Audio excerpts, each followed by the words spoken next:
Buenas noches, Dios les bendiga. Vamos a seguir con la lectura de este libro, La vida más grande de todas, Jesús. Y vamos en el capítulo 4.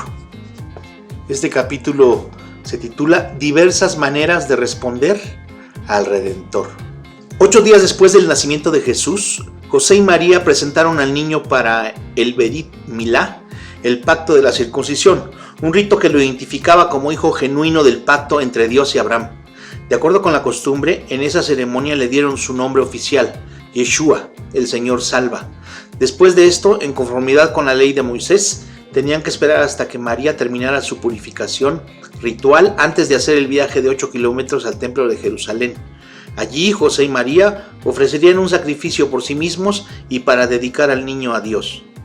Cuando pasaban por el atrio de las mujeres, un devoto anciano, un vidente llamado Simeón, se les acercó, quizás de un modo más resuelto de lo que esperarían de un extraño. Simeón había estado paseándose por los recintos del templo por mucho tiempo, tal vez años, buscando parejas que tuvieran niños recién nacidos en sus brazos, porque él era un diligente estudioso de las Escrituras y porque Dios le había prometido que no se marcharía de ese modo hasta haber visto al Mesías. Con esta promesa el Señor le había dado a Simeón ojos para ver y la capacidad de reconocer al prometido con una simple mirada. Mientras Simeón miraba los ojos del largamente esperado rey, exclamó: Lucas 2, 29 al 32. Ahora, soberano Señor, despide a tu siervo en paz, conforme a tu palabra, porque mis ojos han visto tu salvación, que has preparado en presencia de todos los pueblos, luz para revelación de las naciones y ahora de tu pueblo Israel. Después de pronunciar una bendición sobre José y María, la voz del vidente se hizo grave. Escucha bien, he aquí este es puesto para caída y para levantamiento de muchos en Israel y para señal que será contradicha, para que sean descubiertos los pensamientos de muchos corazones y una espada traspasará tu misma alma. Lucas 2, 34 y 35. En otras palabras, este niño tiene un propósito especial y al cumplir él con su llamado, se revelará y quedará a la vista de todos el destino de toda persona que tenga un encuentro con él. La profecía demostraría ser cierta tarde o temprano. No podemos decir con seguridad cuánto más tarde, pero en cierto momento antes de que José y María decidieran regresar a Galilea, unos sabios llegaron a Jerusalén buscando al rey de los judíos. Herodes el Grande, ya enfermo de paranoia, se interesó mucho en lo que ellos buscaban, aunque obviamente no por la misma razón. Después de revisar las profecías en cuanto al Mesías y hablar con los sabios, Herodes les dijo: Id y averiguad con cuidado acerca del niño. Tan pronto le halléis, hacedmelo saber para que yo también vaya y le adore. Mateo 2:8. Después de encontrar al verdadero rey de los judíos, los sabios lo adoraron como Dios y pusieron sus ofrendas delante del pesebre altar. Luego, tras haber sido advertidos en un sueño que evitaran a Herodes, los sabios regresaron a su tierra sin llevar un informe a Jerusalén como se les había pedido. Su decisión de tomar una ruta diferente enardeció el corazón del ilegítimo rey y el resultado fue terrible. Mateo 2:16. Dice: entonces Herodes, al verse burlado por los magos, se enojó sobremanera y mandó matar a todos los niños varones en Belén y en todos sus alrededores de 2 años de edad para abajo, conforme al tiempo que había averiguado de los magos. Para salvarse de la matanza, José y María huyeron a Egipto y se quedaron allí hasta la muerte de Herodes, la cual, según el historiador Josefo, se debió a cierta clase de infección intestinal, y así lo leemos en Antigüedades de los Judíos. A poco la enfermedad le dominó por completo, tenía una fiebre constante, las entrañas ulceradas, continuó malestar en el colon, tumores en los pies y el vientre hinchado. Según Mateo, todos estos acontecimientos tuvieron un propósito en el soberano plan de Dios, y estuvo allí hasta la muerte de Herodes para que se cumpliese lo que habló el Señor por medio del profeta diciendo: de Egipto llamé a mi hijo, Mateo 2:15. Como para repetir los pasos del Éxodo, Jesús salió de Egipto a la tierra que Dios le había prometido a Israel. De hecho, Jesús sería el Israel a quien Dios había ansiado llamar hijo, pero ellos decidieron adorar dioses falsos, por lo cual sufrieron repetidas invasiones hasta que, finalmente, salieron exiliados de la tierra prometida. Cuando los judíos fueron restaurados a su patria, adoraron a Dios exteriormente, pero siguieron adorando la riqueza interiormente. Por eso, para juzgar ese pecado, el Señor les retiró su protección, los entregó en manos de líderes corruptos y dejó de comunicarse con ellos. Luego, en tiempos de Herodes, 400 años más tarde, los líderes religiosos de Israel habían erigido un nuevo ídolo que pusieron al lado del ídolo de la riqueza, su fariseísmo.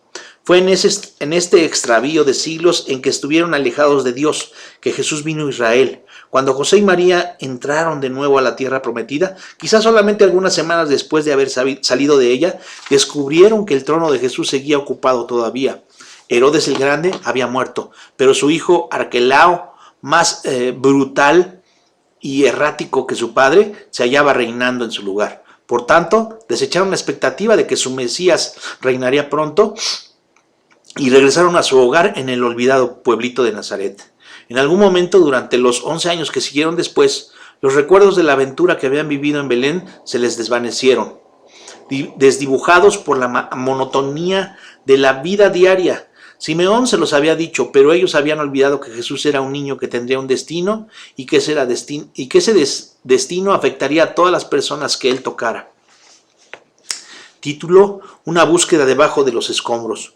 Los evangelios de Mateo, Marcos, Lucas y Juan, los únicos relatos sobre la vida de Jesús que fueron aceptados unánimemente por las personas que lo conocieron, no dan ninguna información de lo que pasó con él durante esos 11 años. La historia no dice nada, pero Lucas ofrece este pequeño detalle. El niño crecía y se fortalecía, y se llenaba de sabiduría, y la gracia de Dios estaba sobre él. Lucas 2:40. No sabemos nada de la vida de Jesús entre la edad de 1 y 12 años. Dejemos un espacio en blanco en la historia, y no pasará mucho tiempo sin que alguien trate de llenarlo. Muchas décadas después de que habían muerto los últimos testigos oculares, surgieron varios documentos nuevos con historias fantásticas acerca de la niñez de Jesús. Aparecieron por primera vez en el siglo II, pero ninguna de ellas fue considerada ni remotamente creíble por los grupos de creyentes de ese tiempo. Recientemente algunos novelistas y unos pocos teóricos han dicho que la Iglesia, entre comillas, y el emperador romano Constantino se confabularon para ocultar la verdad de esos documentos, porque amenazaban socavar su poder. Eso está bien como una interesante historia de aventuras, pero como verdad histórica es risible. Antes de que Constantino se convirtiera en emperador de Roma y legalizara al cristianismo en el año 313 después de Cristo, no había ninguna organización que gobernara a la cristiandad, como lo haría después la Iglesia Católica Romana.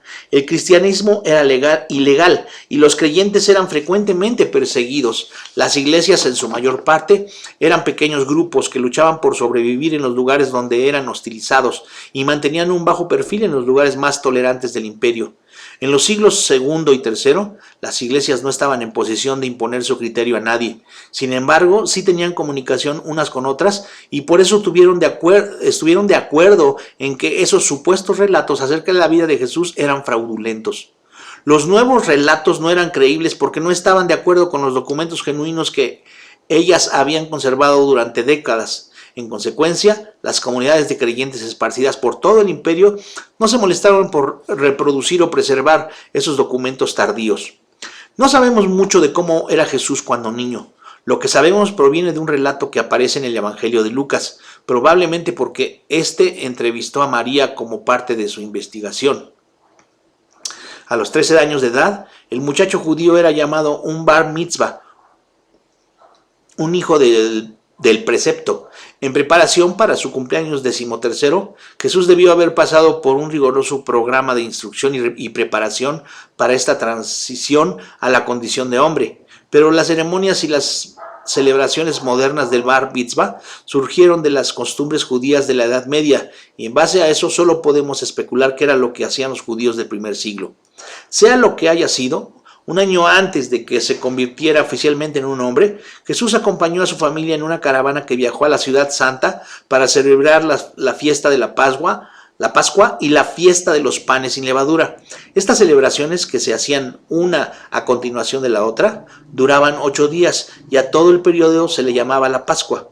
Después que terminó la celebración, José y María comenzaron el viaje de regreso al norte junto con centenares de otros peregrinos, entre ellos docenas de amigos y miembros de su familia extendida.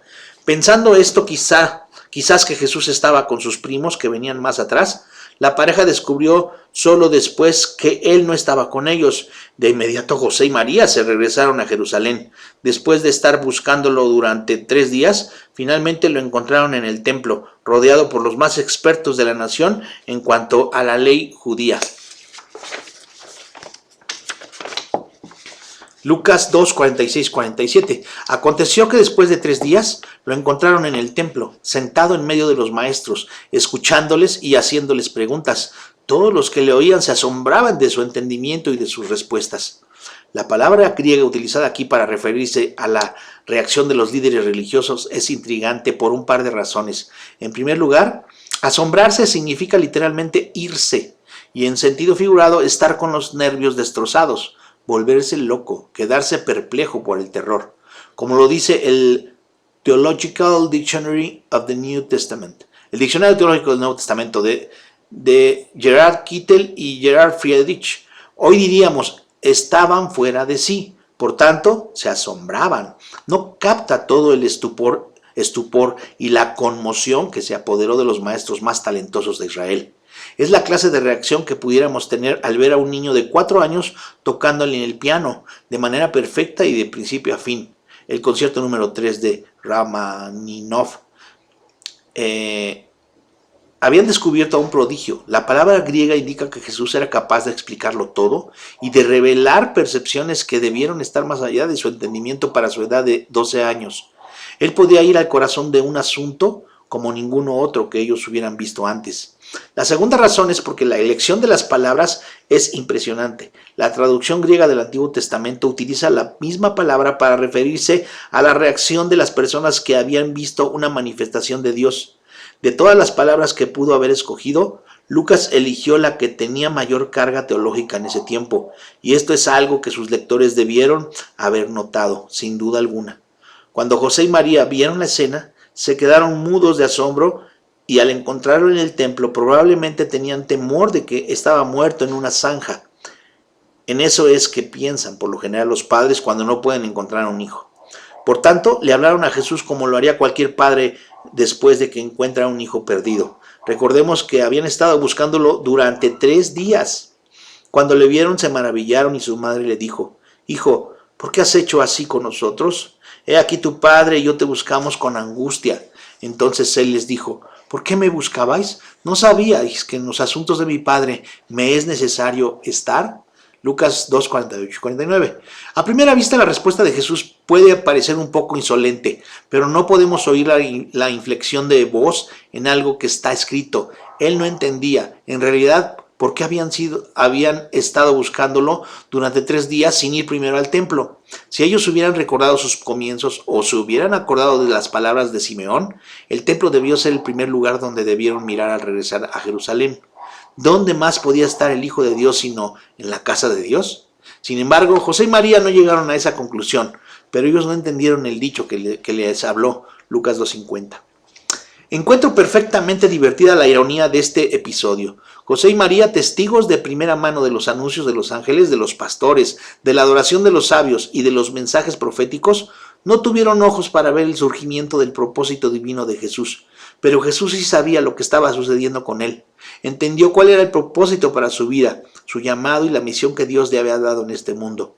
Lamentablemente, la mayoría de las personas descubren su propósito tarde en la vida y algunos jamás lo encuentran. Como escribió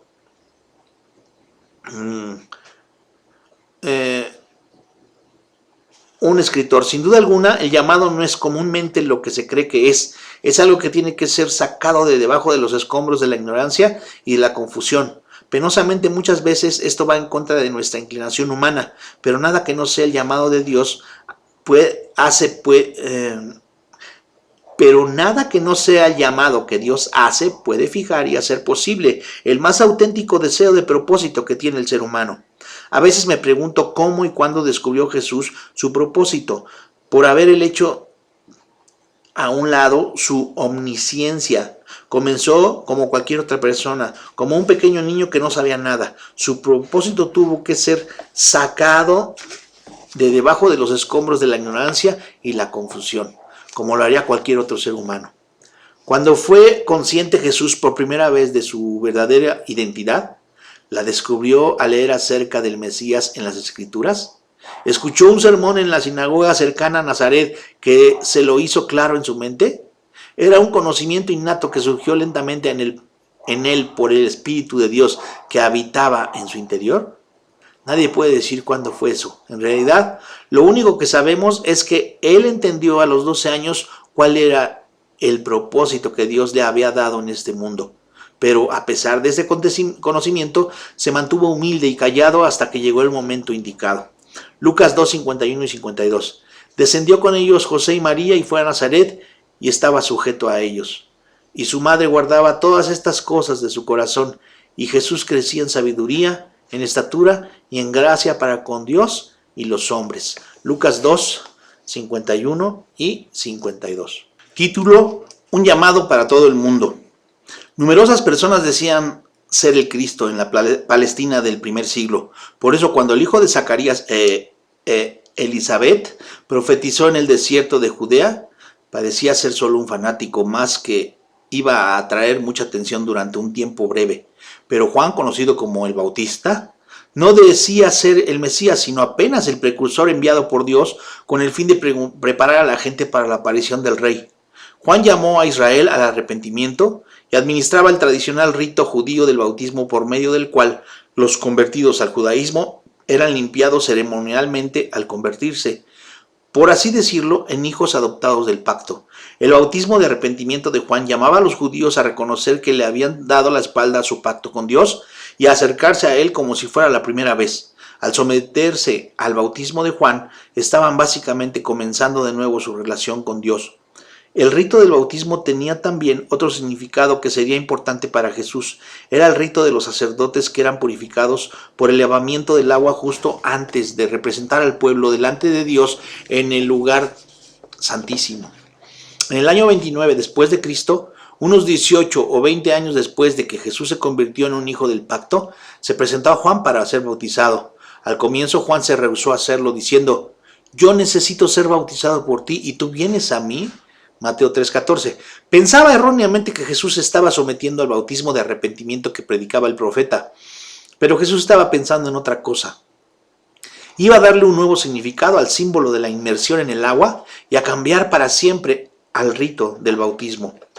Jesús entró a las aguas del río Jordán para ser sumergido, y mientras una multitud de discípulos de Juan y de otros testigos estaban viendo aquello, vino la afirmación de su Padre. Cuando el Espíritu de Dios apareció como una paloma que descendía sobre Jesús, una voz resonante sacudió a la multitud: «Este es mi Hijo amado, en quien tengo complacencia». Mateo 3:17. Jesús comenzó oficialmente ese día un viaje que lo conduciría a su destino final. Su limpieza ritual anunciaba públicamente el comienzo de su ministerio, la búsqueda de su llamado. Su primera acción fue hacer del bautismo una puerta simbólica a una nueva clase de vida, a través de la cual él fue el primero en pasar. Dos de los discípulos de Juan el Bautista, Juan el hijo de Zebedeo y Andrés, encontraron tan interesante esta puerta como para ignorarla, y al oír que el precursor de Jesús había llamado a Jesús el Cordero de Dios, dejaron a Juan para seguirlo a él. Juan 1:35 al 37. Imagino la conversión que tuvo lugar esa tarde y noche cuando Juan y Andrés oían hablar a Jesús mientras cenaban, pero es obvio que esa conversación tuvo un profundo impacto en Andrés, quien partió temprano al día siguiente para ver a su hermano y traerlo a conocer al rabí. Juan 1:40-42.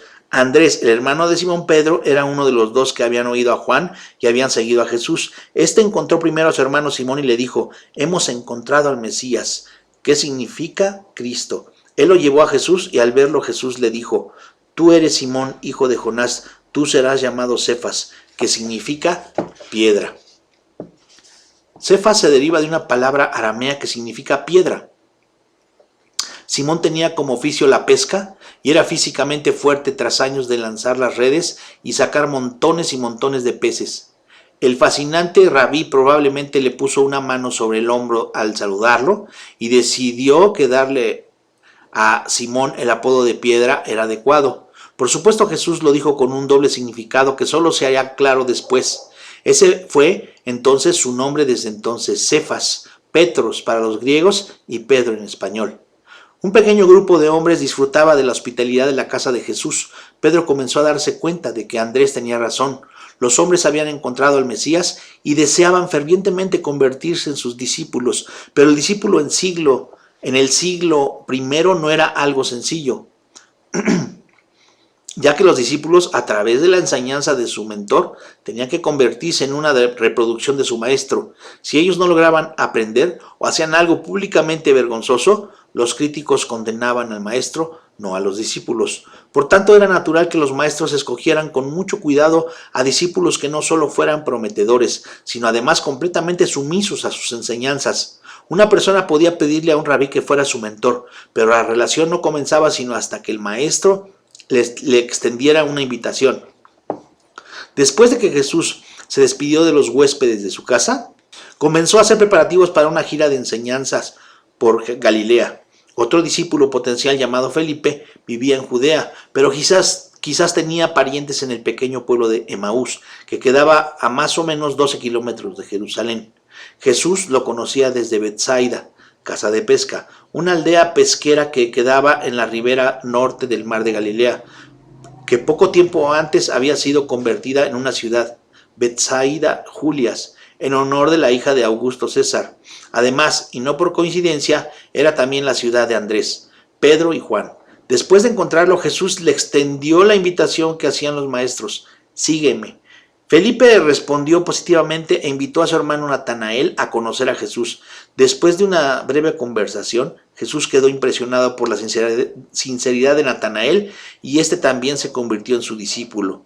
No sabemos qué pasó después con Simón, Juan y Andrés. Quizás pensaron que Jesús no tenía interés en ellos como discípulos y regresaron a su rutina normal en su pueblo y en el mar. Lo único que sabemos con seguridad es que varios días después, o tal vez semanas, habían vuelto a su oficio en las costas del mar de Galilea, pero pronto sus caminos se cruzaron de nuevo. Sin embargo, la reunión no fue una casualidad en lo absoluto. Jesús había estado enseñando y sanando en el interior de Galilea y después comenzó a predicarle a una multitud en la costa del mar. Durante un receso en su enseñanza de la mañana, vio a un grupo de pescadores que limpiaban sus redes en la playa, algo que hacían siempre antes de irse a sus casas. Jesús sabía que uno de los hombres era Pedro y decidió aprovechar al máximo el momento. Lucas 5, 3 al 7. Al entrar él en una de las barcas, la cual pertenecía a Simón, pidió a este que la apartase de tierra un poco. Luego se sentó y enseñaba a las multitudes desde la barca. Cuando acabó de hablarles, dijo a Simón: boga mar adentro y echad vuestras redes para pescar. Simón le respondió y dijo: Maestro, toda la noche hemos trabajado duro y no hemos pescado nada, pero por tu palabra echaré la red. Como lo hicieron, atraparon una gran cantidad de peces y sus redes se rompían. Hicieron señas a sus compañeros que estaban en la otra barca para que viniesen a ayudarles. Ellos vinieron y llenaron ambas barcas de manera que se hundían. Me encantaría saber qué fue lo que Jesús estuvo enseñando a la gente desde la barca de Simón. ¿Una lección sobre el discipulado? ¿La confianza en Dios en cuanto a su provisión? Me agrada pensar que hablaba del gozo de alcanzar nuestro destino personal, de obedecer el llamado que Dios hace a nuestra vida. Pedro estaba reacio al comienzo, pero al llamar maestro a Jesús, logró que sus hombres bajaran las redes de mala gana, porque habían pasado toda la mañana limpiándolas. Para Pedro aquello era una tontería, pero lo hacía solo para complacer al rabí. Pero pocos minutos después, Pedro jaló las redes y descubrió que la cuerda estaba tan tensa que casi se rompía. La escena desde la playa debió resultar cómica, mientras daba órdenes frenéticamente a gritos a sus hombres, que trabajaban duramente sobre la cubierta tratando de sacar las redes llenas de peces. Cuando la cubierta de la primera barca se llenó al máximo y luego la segunda, ambas embarcaciones estaban tan a flor del agua que casi se hundían por la carga. Cuando la tripulación de ambas barcas fue capaz de sujetar la carga de los peces, la gran enseñanza recibida puso a Pedro de rodillas. Lucas dice que el temor se apoderó de Pedro, el pescador sólido como una piedra, y su acción siguiente revela que había comenzado a comprender que Jesús no era ningún hombre común y corriente. Simón Pedro, al verlo, cayó de rodillas ante Jesús exclamando: «Apártate de mí, Señor, porque soy hombre pecador». La exclamación de Pedro nos recuerda a otro hombre que quedó paralizado por el temor ante la presencia de Dios. Isaías, profeta del Antiguo Testamento, dijo: ¡ay de mí, pues soy muerto! Porque siendo un hombre de labios impuros y habitando en medio de un pueblo de labios impuros, mis ojos han visto al Rey, al Señor de los ejércitos. Isaías 6:5. Tanto Isaías como Pedro estaban conscientes de las consecuencias potenciales del contacto directo con Dios. El pecado no puede existir en presencia de la gloria divina. Pedro sabía que él era un hombre manchado por el pecado y por eso tuvo temor de Jesús. Pedro, Juan y Jacobo temblaron en la presencia de su Mesías, pero escucharon las palabras que cambiarían sus vidas para siempre. No temas, de aquí en adelante estarás pescando hombres. Lucas 5:10. El significado de la vida. Me gusta cómo era Pedro. Él nunca hacía nada a medias. Un día estuvo en Judea sentado a los pies del Mesías, listo para ser su discípulo. Luego, cuando parecía que eso no iba a ser así, volvió a Galilea, a su vieja vida de pescador comercial, echando fielmente sus redes cada día y regresando sin haber pescado nada. Y tras un llamado es una cosa curiosa, porque una vez que comenzamos el camino hacia Él, jamás podremos regresar. Algo que aparta a Pedro, Juan y Andrés de sus redes, los llevó a Judea. Para empezar, Juan y Andrés se convirtieron en discípulos de Juan el Bautista, quien predicaba en el desierto y vivía de lo que hallaba en la tierra, para tener una existencia muy diferente al tipo de vida de alta clase media de que habían disfrutado una vez. Cuando estos hombres tuvieron finalmente un encuentro cara a cara con Cristo, pensaron que habían descubierto su llamado. En verdad, lo habían descubierto, pero Jesús sabía que no tenían ojos para verlo, por lo menos no todavía.